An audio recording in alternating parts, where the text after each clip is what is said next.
En este vídeo voy a hacer una explicación resumida de la metodología Total Productive Maintenance, TPM, y además la voy a orientar a cómo operar TPM en tiempos de crisis y en tiempos de, bueno, pues tiempos críticos o tiempos en los que nuestra organización puede pasar grandes dificultades. No debemos tener en cuenta, este es el primer paso, que la metodología TPM pues es una derivación del método de producción Toyota, o viene el método de producción Toyota. Por lo tanto, es muy importante que tengamos en cuenta cuáles son los 14 principios de Toyota, ya que van a ser la base de nuestro sistema TPM. Lo primero que debemos tener en cuenta, pues que es una filosofía a largo plazo. Implantar TPM lleva tiempo y supone pues, paciencia, mucho trabajo, y debemos pensar objetivos a largo plazo. No se trata de implantarlo en meses o incluso menos de un año porque resulta imposible. Además, trata de crear procesos de flujo continuo. Es decir, es una metodología que nos ayuda a salir del sistema de fabricación en lotes o de trabajo en lotes para trabajar de forma continua. Y eso se debe a que utiliza sistemas pool. Es decir, que es el cliente el que tira del producto o del servicio, no el proceso de producción el que empuja el producto o el servicio. Otro principio que debemos tener en cuenta es que trata de nivelar la carga de trabajo. Es uno de sus objetivos y además una de las necesidades. Si no somos capaces de nivelar la carga de trabajo, va a ser muy difícil implantar TPM. Un aspecto también fundamental de la filosofía es ese de aquí, y es que nos pide que paremos cuando aparezca un problema de calidad. Todo lo que hagamos, sea producto, sea servicio, tiene que salir bien a la primera. Y si no sale bien, hay que parar, corregir y volver a empezar. No se trata de estar trabajando y gastando recursos en un producto o un servicio que no vamos a poder utilizar. Se basa en estandarizar tareas, es decir, crear estándares para que las personas involucradas, los operarios, sepan qué tienen que hacer en cada momento. Estandarizar tareas nos va a dar mucha flexibilidad, ya nos va a permitir cambiar con mucha facilidad de una tarea a otra, lo cual también es un requisito importante en TPM. Utiliza control visual, de modo que nos oculten los problemas. Es más, el control visual lo tenemos que utilizar porque hay que hacer transparentes los problemas. Tienen que verse, todo el mundo tiene que saber cuál es la situación de nuestra organización, cómo van las cosas, qué problemas hay. Tiene que enseñarse todo por la forma que se pueda solucionar. Un tema también curioso de esta metodología, que bueno, viene de origen japonés y puede pensar que trabajan de otra manera, es que se basa en utilizar tecnologías que sean muy fiables, muy probadas. Aquí vamos a utilizar solamente tecnologías que conozcamos bien y que sepamos que funcionan, no vamos a hacer pruebas. Vemos que los puntos 9 y 10 están relacionados con desarrollar equipos de personas y desarrollar personas. Primero hay que hacer crecer a los líderes. Debemos crear jefes de equipo, supervisores y hacerlos crecer, desarrollarlos. Pero también desarrollar a todas las personas de otros equipos de trabajo. Esta es una metodología que está basada en las personas. Si tenemos las mejores personas, TPM funciona. Si no lo tenemos, va a tener un montón de problemas. Y no solamente a las personas de nuestra organización, también a la red de socios y proveedores. Es un equipo global en el que todas las personas involucradas tienen que participar. Además, hay que crear relaciones con nuestros socios, nuestros proveedores del tipo win-win. Ganamos todos o perdemos todos. No se trata de quitarle a otro. Esta es una parte bastante importante. Respecto a la resolución de problemas, es importante este apartado 12. Vaya a verlo por sí mismo. No se toman decisiones en base a estadísticas, en base a lo que te cuentan, en base a oídas. Los problemas se solucionan yendo sobre la marcha, yendo al lugar donde existe el problema y estudiándolo allí. Si puede ser incluso de pie, alrededor de la máquina, alrededor del punto del proceso en el que está trabajando, para ver todos los matices. Todas las decisiones que se tomen en cuanto a gestión tienen que estar tomadas por consenso.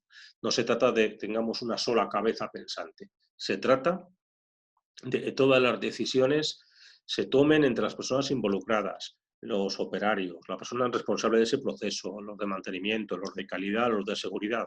Todos tienen que estar de acuerdo y, por supuesto, el que va a ejecutar las nuevas instrucciones tiene que estar de acuerdo, por supuesto. Y, por último, lo que vamos a intentar conseguir con TPM, y que al final va a ser el que cree ese círculo virtuoso, es que convertamos nuestra organización en una organización que sea capaz de aprender, que aprenda sus errores y aprenda mediante mejora continua. Una parte importante de TPM es identificar muy bien el concepto de valor. Aquí tenemos esta fórmula que habremos visto un montón de veces y que ya adelanto que es incorrecta. Y es la forma de calcular el precio de venta de un producto, de un servicio, como la suma del coste de conseguir ese producto más el margen de beneficios que queremos obtener. De hecho, una idea bastante habitual es que el precio lo puedo variar porque yo decido subir o bajar el margen. Esta fórmula es errónea, está mal, y luego así no funciona en ningún sector. La fórmula correcta es esta de aquí abajo, que matemáticamente es la misma, pero desde el punto de vista de concepto es completamente diferente. El margen con el que se vende o que se obtiene con la venta de un producto o un servicio es el precio de venta menos el coste. Y el precio de venta no lo decidimos nosotros, lo decide el cliente.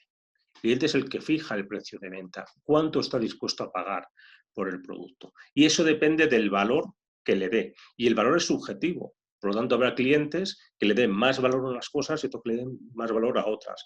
Incluso hay cosas que nosotros podemos ofrecer que el cliente no valora y que no estará dispuesto a pagar por ello. Por otro lado, tendremos el coste, y el coste sí lo fija el proceso. El coste no es algo inmutable, va a cambiar según cambia el proceso. Muchas veces escuchamos por la televisión, sobre todo cuando hay momentos de crisis, pues que nos dice que vende por debajo de coste, o es que los costes mínimos, no existen costes mínimos, los costes los fija el proceso, en cualquier momento puedes cambiar el proceso y al cambiar el proceso cambiar los costes. ¿De qué dependen los costes? Pues de la acción humana, de las personas y del orden espontáneo. Es decir, la gente trabaja de una manera, muchas veces sin estandarizar, con unos procedimientos que se crean de forma espontánea y que pueden estar muy bien, pero se han creado sin ningún tipo de sistemática. Esto es lo que hace que el coste suba o baje. Pues nosotros podemos actuar sobre las personas y sobre la forma de trabajar basándonos en la experiencia de los diferentes operarios para conseguir reducir costes. ¿Cuál es el objetivo? Ofrecer mucho valor para vender a un precio alto y optimizar el proceso para tener un coste lo más bajo posible. Si ya nos centramos en el coste, sobre todo vamos a trabajar aquí, pues tenemos que encontrar que hay 3 parámetros o 3 factores que afectan al coste, que son las 3 M's que aparecen aquí. Los muras, muris y los mudas. Los muras son las irregularidades del proceso. Cuando el proceso es irregular, el coste aumenta, porque hay que absorber esas irregularidades. Es importante identificarlas y tratar de reducirlos. Los muris o sobreesfuerzos. Sí, a veces resulta que hay que hacer sobreesfuerzos puntuales en algunos lugares del proceso de producción, algunos puntos del proceso de producción, y eso va a encarecer el coste. Y aparte los mudas. Los mudas son los desperdicios, que originariamente se identificaban 7, pero ahora solemos trabajar con 7 más 1, con 8. Aunque si buscan en Google, buscan en alguna documentación, pueden encontrar gurús que hablan de 8, incluso de 9 mudas. Yo voy a hablar del 7 más 1, que es lo más aceptado. ¿Cuáles son estos mudas que tenemos que identificar y tratar de eliminar? Pues los tenemos aquí. La sobreproducción, producir de más, hacer más de lo que necesitamos. El exceso de movimientos, que las personas tengan que moverse demasiado, que hacer demasiados pasos para poder hacer un proceso. El exceso de inventario, almacenar demasiado producto, ya sea terminado, sea en proceso o incluso materia prima. Estos son 3 desperdicios porque el cliente no lo valora, no va a pagar más porque tú tengas un almacén lleno de producto. Los retrabajos, el trabajar varias veces para hacer un mismo paso. Hay que buscar la forma de hacer las tareas justas, las mínimas necesarias. El transporte de mercancías, de herramientas, de cosas que puede llevar a cabo el proceso. Otro de los errores que debemos de tratar de eliminar. Los defectos, cada vez que hacemos una tarea mal hay que repetirla. Por lo tanto, es un desperdicio, es un muda y el cliente no va a pagar más porque hayamos repetido varias veces el proceso. Los tiempos de espera, muchas veces por parada del proceso aguas arriba o porque no se ha planificado bien la producción. Entonces tenemos personal que está parado durante un tiempo. Eso también es un desperdicio. Y dejo para el final el +1, porque los demás suman 7, este +1 que es no aprovechar el talento de nuestro personal, no aprovechar el talento de nuestros operarios, nuestro personal involucrado, porque realmente ellos son los que están haciendo la tarea y son los que tienen el conocimiento necesario para hacer las tareas lo mejor posible. La metodología TPM funciona muy bien en entornos VUCA, como es el actual.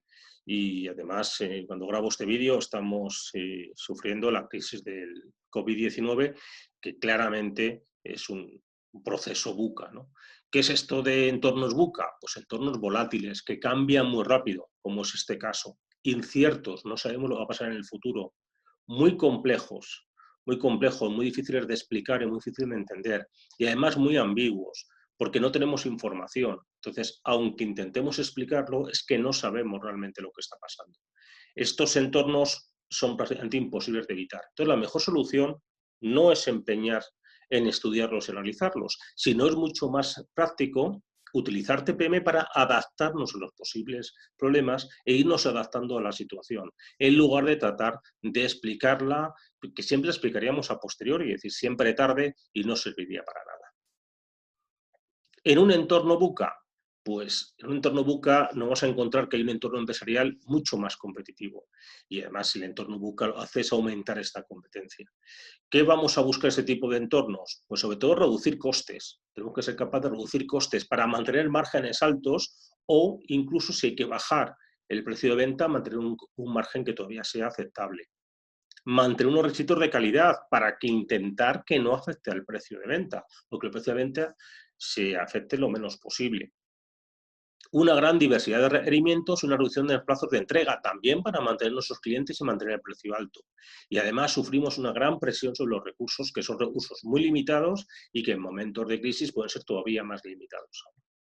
Entonces, la solución frente a estos problemas pues es esta de aquí. Por un lado, aumentar la eficacia del proceso, de manera que pueda reducir mis costes. Eliminar los defectos para mantener el nivel de calidad y mantener precios altos. Reducir los tiempos de entrega y los inventarios para mantener también unos precios altos y reducir mis costes. Y además ser capaz de flexibilizar mi producción para adaptarme a cualquier cambio cuando hay problemas con los recursos. Estas son las soluciones que nos van a permitir adaptarnos a cualquier tipo de entorno con mucha facilidad y es la idea que tiene TPM. Cuando hacemos un análisis TPM, una de las primeras cosas que tenemos que hacer es identificar las pérdidas que tiene nuestro proceso, de manera que las podamos limitar y reducir. Incluso, en un caso ideal, eliminarlos, aunque hay que ser realista. Las pérdidas en los procesos productivos están identificadas como 16, divididas en 3 familias. La primera familia son las grandes pérdidas de eficiencia de equipos, que lo forman 8, las grandes pérdidas de eficiencia laboral, que la forman 5, y las grandes pérdidas en la eficiencia de recursos, que son 3. Veamos algo más cómo funciona. Las pérdidas de eficiencia de equipos son las averías, los ajustes, la sustitución de componentes, las puestas en marcha, las microparadas en el proceso, pérdidas de velocidad, defectos de calidad y paradas. Vamos, digamos que todos los factores que hacen que nuestras máquinas, nuestros equipos de trabajo, vayan más despacio o no alcancen el rendimiento que esperábamos de ellos. En cuanto a la eficiencia laboral, son 5. Mala gestión, es decir, fijaros que estamos ya afectando a nuestra organización completa. El exceso de movimientos, una mala organización del proceso de producción, problemas logísticos y problemas en medidas y ajustes. Es decir, todo lo que hace que nuestro personal no esté trabajando al 100%. Y por último, en los recursos tendremos pérdida de productividad, pérdidas energéticas, es decir, excesos de consumos energéticos o pérdidas energéticas y exceso de consumibles, que son los recursos que cuestan dinero y que si lo tenemos en exceso nos va a aumentar nuestros costes. Si no somos capaces de limitar estas 16 pérdidas, pues ¿qué nos vamos a encontrar? Pues las 3 tipos de variaciones. Variaciones en los productos, no todos van a salir igual. Variaciones de rendimiento, a veces iremos muy rápido, a veces iremos muy despacio y no seremos capaces de estabilizar nuestro proceso ni de predecir el proceso. Y por último, las variaciones en inventario, es decir, que habrá momentos en que tengamos exceso de producto producido, pero habrá también épocas o habrá días en los que tengamos falta, por eso seremos capaces de equilibrarlo, lo cual no va a dar problemas tanto en un sentido como en otro. La idea de TPM es actuar sobre el origen de estas variaciones y sobre su frecuencia e irlas solucionando uno a uno. El objetivo, obvio, incrementar la producción. Y para eso vamos a utilizar el mantenimiento, di el nombre, Total Productive Miners, mantenimiento productivo total, porque vamos a mantener las condiciones óptimas de trabajo. Y eso lo vamos a integrar en el proceso productivo. Cuando hablamos de una fábrica, de una planta, pues esto es fácil, se trata de mantener el estado de las máquinas. Pero en tareas administrativas, en trabajo de oficinas, en servicios, pues se trata de mantener las condiciones ideales, es decir, que también va de mantenimiento. ¿Cómo conseguimos mejorar este mantenimiento para aumentar la producción? Pues por un lado, mejorando a las personas. Necesitamos personas excelentes. Y por otro, mejorando los equipos de trabajo, mejorando las máquinas. Es decir, yo quiero las mejores personas que operan las mejores máquinas, de manera que el proceso sea el mejor posible. Voy a empezar hablando de cómo mejorar a las personas, es una parte bastante complicada. Entonces veremos cómo podemos hacerlo y cómo desarrollar equipos de personas excelentes que trabajen en nuestra organización. Yo para esto me voy a basar en este modelo de Spotify, en el que vamos a clasificar la forma de trabajar de nuestro personal en base a dos parámetros: su alineamiento, su alineación con los objetivos de la empresa y su autonomía para trabajar. Y esto nos va a marcar, nos va a fijar 4 escenarios posibles.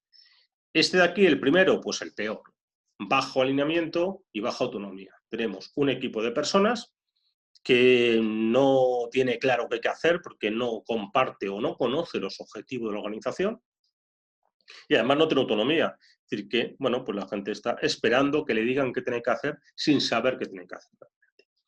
Bueno, este es un problema y la situación que tenemos que evitar. Tenemos una situación mejor, que es esta de aquí, en el que tenemos el personal muy alineado con su objetivo de la empresa, pero con muy poca autonomía. Es decir, bueno, sabe a dónde tiene que llegar, pero necesita una cabeza pensante, como este de aquí, que le diga lo que hay que hacer. Bueno, el problema que tiene es que tenemos una organización muy dependiente de personal de mando intermedio y mando alto, que en muchos casos no está disponible. Tenemos también este tercer escenario, que bueno, estaría en ese punto intermedio, es mejor que el primero, en el que tenemos personal muy autónomo, y con mucha ganas de trabajar, que no hace falta que le dirijamos, que va a empezar a trabajar enseguida, pero como veis, muy poco alineado con los objetivos de la organización. Es decir, que puede hacer cualquier cosa y consumir recursos para temas que no son importantes. Y tenemos el escenario ideal, que es el que tenemos que buscar, que es este de aquí, que es personal altamente autónomo, que es capaz de trabajar completamente solo, formar sus propios equipos de trabajo, incluso cambiar, crear y deshacer equipos para trabajar, y muy alineado con los objetivos de la organización, de manera que no haya que estar encima de ellos. Basta con presentar regularmente los objetivos de la organización, plantear un plan estratégico, y este personal es capaz ya de moverse de forma autónoma y conseguir esos objetivos. Esta es la situación ideal, es lo que queremos. Queremos gente muy autónoma, que pueda trabajar por su cuenta y muy alineada.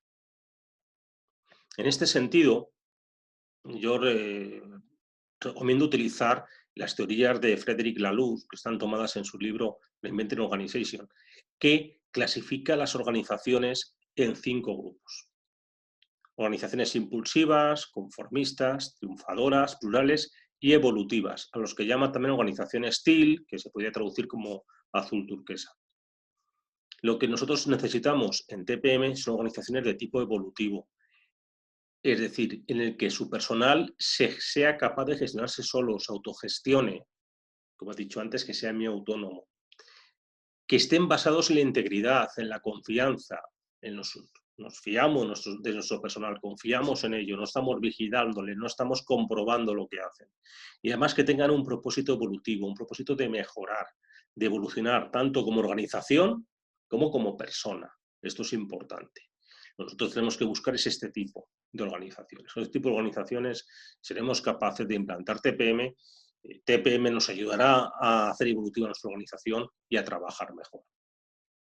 Y es que en el fondo, TPM no es más que una forma de gestionar la autorrealización de las personas, basándose en 3 principios. Que el trabajo satisface el deseo de autorrealización de las personas, trabajamos porque nos sentimos realizados con ellos. Personas y trabajo tienen una relación cíclica, las personas necesitamos trabajar para realizarnos y el trabajo necesita ser hecho por personas, por supuesto. Y que encontrar un propósito aumenta la motivación y la pasión. Es decir, si nosotros somos capaces de que nuestro personal encuentre un propósito en el trabajo que hace, trabajará mucho más motivado y con mucha más pasión. Pero tengamos en cuenta, si lo comparamos con la pirámide de Maslow, que estamos hablando de gestión de autorrealización, que es la parte más alta de la pirámide. Para nosotros implantar TPM, nuestro personal tiene que tener satisfechas todas sus necesidades fisiológicas, sus necesidades de seguridad, de reconocimiento social, e incluso haber superado el reconocimiento individual y pensar en autorrealización. Esa es la situación ideal que debemos buscar. Con un equipo de trabajo que cumple estas condiciones, la verdad es que habremos hecho casi todo el proceso de TPM con éxito. La segunda parte que he comentado antes es mejorar las máquinas. Y para ello vamos a utilizar un parámetro que es el OE que aparece aquí. El OE se calcula multiplicando 3 factores o 3 parámetros. El primero es la disponibilidad de la máquina, es decir, el porcentaje del tiempo en nuestra máquina está lista para trabajar. Esta es una parte importante. Yo quiero tener las mejores máquinas que están listas para funcionar. A lo mejor no están funcionando, pero en el momento que yo le dé el botón de arranque, empieza a trabajar. Su rendimiento, que las máquinas vayan a su ritmo. No quiero ni que vayan por encima de su capacidad, porque es una sobrecarga, y recuerden que es una de las M's que comenté al principio, pero tampoco vayan más despacio, porque es una pérdida de eficiencia. Pero que las máquinas vayan a su velocidad. Es decir, que estén listas para trabajar y cuando trabajen vayan a su velocidad, que la conocemos, que es predecible, que me permite conocer y hacer predicciones sobre el proceso.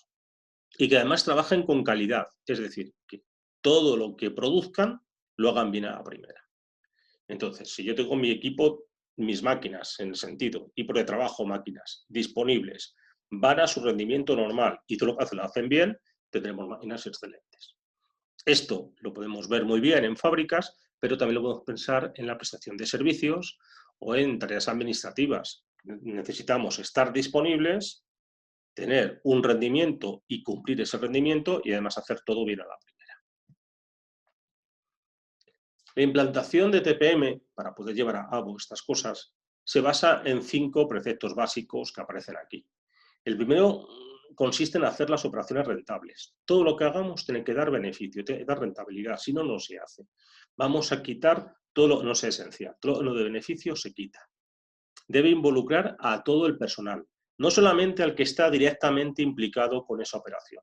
Todo el personal de la organización estará implicado y estará involucrado. ¿Por qué? Pues porque TPM tiene que calar en todos los niveles. Se basa en una filosofía de prevenir antes que curar. Es decir, yo no me espero a haya un problema para actuar, intento anticiparme, intento prevenirlo. Se enfoca en el terreno.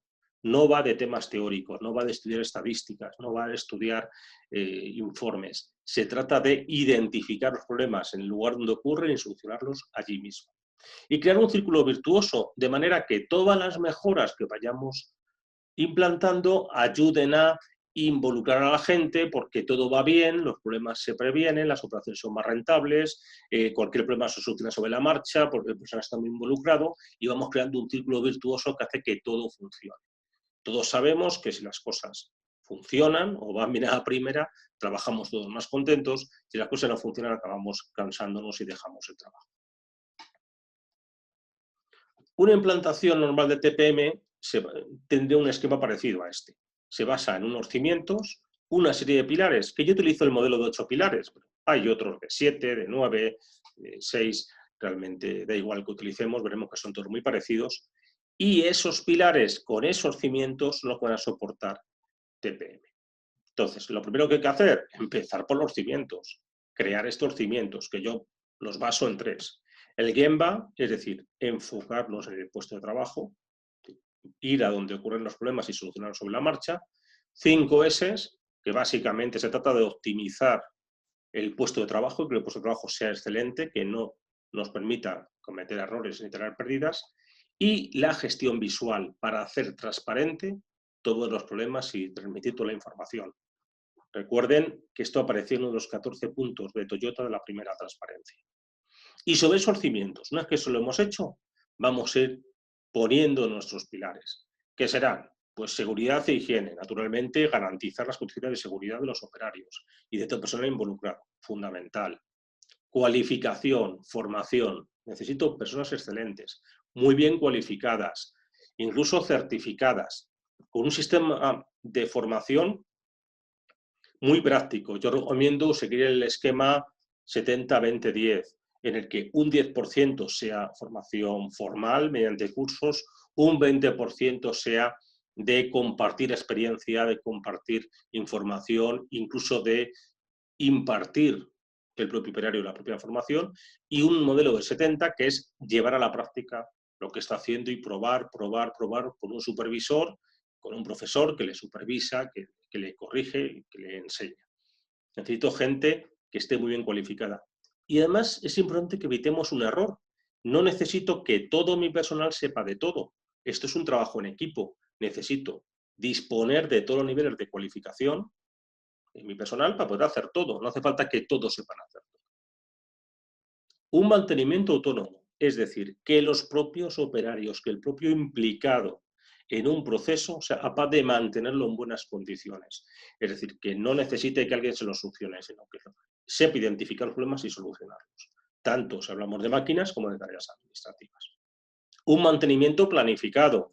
Además de esto, habrá un mantenimiento más complejo por parte de unos técnicos especialistas que sobre todo van a trabajar en dar apoyo al mantenimiento autónomo y en mejorar el proceso para adelantarse a los problemas. Mantener la calidad, claro que sí, porque yo quiero mantener el precio final de venta del producto e incluso subirlo. Por lo tanto, tengo que mantener la calidad. Cualquier cambio que haga no puede sufrir una merma de calidad. Basado en mejora enfocada. No voy a atacar a todo, voy a identificar los puntos débiles del proceso o donde se puede mejorar y hago planes concretos, muy limitados, con unos recursos, un personal y unos plazos para solucionar ese problema concreto, enfocado a solucionar problema a problema. Una vez que lo hemos solucionado, pasamos al siguiente. Dispondremos de una oficina TPM que dé apoyo a todo el proceso y que, bueno, pues sea el que se encarga de calcular algunos parámetros, hacer algunos cálculos y organizar todo el proceso. Y muy importante, la gestión de fase inicial. Lo que yo quiero es que cada vez que se cambie un proceso, se cambie un estándar de trabajo, se compre una máquina nueva o se incorpore una persona nueva al proceso, lo antes posible dé el mejor resultado. Es decir, que enseguida gestionemos esta fase inicial para que la curva de aprendizaje, la curva de mejora sea muy inclinada y que en muy poco tiempo el personal esté trabajando al 100%, la máquina esté a pleno rendimiento, el proceso se cumpla totalmente o si ha habido un cambio en el estándar se aplique perfecto desde el principio. Para tratar de mantener estos cambios y sobre todo garantizar la calidad, se utiliza algunos métodos. El más conocido es el método del 8, se llama así, pues por la forma de 8 que tienen estos dos pasos, que son dos bucles y que vamos saltando de uno a otro. El método del 8 consiste en seguir estos 7 pasos. El primero sería identificar la situación actual. Vamos a identificar cuál es nuestra situación actual y vamos a ver que no cumple con el estándar o con los niveles que nosotros habíamos exigido. Es decir, que no estamos cumpliendo. Debemos identificar cualquier fallo que haya en el sistema. Una vez que lo hemos identificado, lo que vamos a hacer es restaurarlo, ponerlo como nuevo. Eso es lo primero, para que siga trabajando bien. Pero una vez que lo hemos puesto como nuevo, seguimos al segundo bucle, vamos a analizar con más calma las causas que han hecho que no cumpla. De manera que podamos identificar por qué no cumplíamos nuestro nivel de calidad. Una vez que hemos analizado las causas, las erradicamos, las eliminamos y establecemos condiciones de trabajo que consigan que no vuelvan a reproducirse. Toda esta parte del ciclo lo que hace es analizar, erradicar y evitar que vuelva a repetirse. Y una vez que hemos llegado a esto, volvemos al ciclo inicial en el que vamos a fijar unas condiciones para mantener esa mejora y mantener esas condiciones en el tiempo y además comprobar que las estamos manteniendo para asegurarnos que efectivamente no vuelve a aparecer el problema. Es un método, como podéis ver, muy sistemático, sencillo, muy pocos pasos, pero nos permite uno a uno ir eliminando otros problemas que nos pueden aparecer. Claro, decimos uno a uno y muchas veces cuando estamos implantando su TPM, pues nos encontramos que hay varios casos. ¿Cómo los priorizamos? ¿Cómo decidimos cuál es el más adecuado? Yo recomiendo utilizar esta matriz de priorización, que se va a basar en dos parámetros. Primero, el coste o la dificultad de implantar una medida o de analizar una medida, y por otro, su impacto en el proceso. Entonces, bueno, pues haciendo este análisis con estos dos parámetros, me encuentro 4 cuadrantes. Este de aquí, pues el ideal para mí. Yo quiero encontrar problemas que yo pueda solucionar con medidas que supongan un bajo coste y un bajo impacto. Pero quiero muchas medidas baratas, fáciles de implantar y que un impacto reducido. Bueno, el impacto reducido no me preocupa porque así si sale mal, el impacto no se ve muy afectado. Y además coste muy pequeño. Aquí lo llamamos como trabajo rutinario, o que yo llamo trabajo de hormiga. Yo quiero mucho trabajo de hormiga. Yo quiero que mi personal esté continuamente encontrando este tipo de problemas y aplicando soluciones sencillas, fáciles, para solucionar esto con un impacto pequeño. Y tener mucho, pero además crear un hábito de mejora continua. Tenemos también este cuadrante, que teóricamente es el ideal, pero es muy difícil de encontrarlo. Son los proyectos estrella, los quick wins, las grandes ganancias, ganancias rápidas, proyectos estrella. Quiero que sea muy poco costoso, muy fácil de implantar y con un muy alto impacto. Hombre, pues es lo ideal, pero es que de estas se encuentran muy pocas, es muy difícil encontrar uno de estos. Lo que no podemos hacer es descartar los trabajos de hormiga para intentar encontrar un proyecto estrella. Vamos a identificar puntos estrella y lo vamos a aplicar, por supuesto, pero mientras tanto no nos olvidamos los trabajos de hormiga.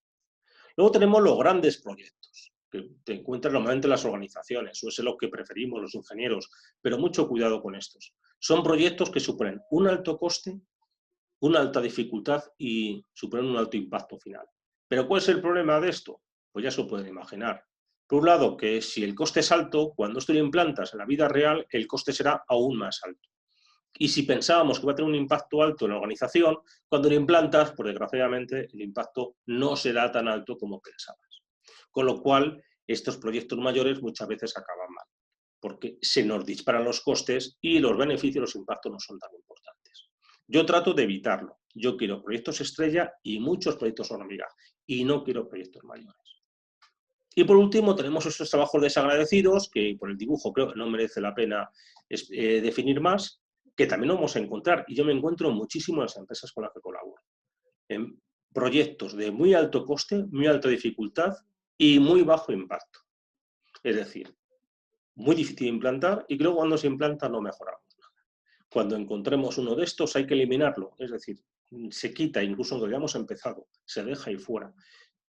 Parece mentira, pero muchísimos proyectos en las organizaciones son de ese tipo de proyectos. Y para terminar, no nos olvidemos que al final se trata de que nuestra organización sea sostenible en el tiempo. Y eso se consigue ¿cómo? Ganando dinero, ganando euros, ganando dólares, ganando libras, de manera que podamos mantener en el tiempo nuestra organización. Es decir, que hay que capitalizar los proyectos. Por eso es importante que vayamos midiendo siempre el valor ganado de cada uno de los proyectos, porque de las mejoras hay que ir viendo cuánto vamos ganando y además controlar una serie de indicadores financieros que nos van a ayudar a decidir primero qué proyecto vamos a trabajar y luego si está cumpliendo. Los indicadores financieros más habituales y fáciles de calcular, el retorno sobre la inversión, que es muy sencillito, el valor actual neto, que por supuesto siempre tiene que ser positivo, porque si no, habríamos perdido dinero, una buena comprobación, la tasa interna de retorno, que tiene que ser superior a la que nos daría otra inversión. Bueno, vamos a encontrar en un caso que para un proyecto de mejora necesito unos recursos, y resulta que la tasa interna de retorno es muy baja y que si esos recursos hubiera destinado a un fondo de inversión o a meter una inversión financiera, pues me hubiera dado más rendimiento. Oye, pues eso hubiera sido más interesante de cara a la sostenibilidad del proceso. Y un plazo de recuperación o payback que yo necesito que sea muy bajo para enseguida ver el retorno. De hecho, es muy normal que las empresas nos limiten el plazo de recuperación. Esto es muy interesante porque voy a ver el beneficio, cuanto más corto sea el plazo de recuperación, menos riesgo de que salga mal, y además nos va a limitar el tamaño del proyecto, porque si son plazos de recuperación muy largos, quizá interesa fraccionar el proyecto en varios proyectos pequeñitos con plazos de recuperación cortitos que nos permitan reducir riesgo y que sean trabajos de hormiga en lugar de grandes proyectos que dan dificultades. Como pueden ver, TPM pues es una herramienta que nos ayuda en ese tipo de situaciones, siempre que tengamos entornos muy complicados como el que estamos viviendo ahora. Y sobre todo nos permite adaptar nuestra organización a cambios de una forma sencilla y de una forma muy fluida.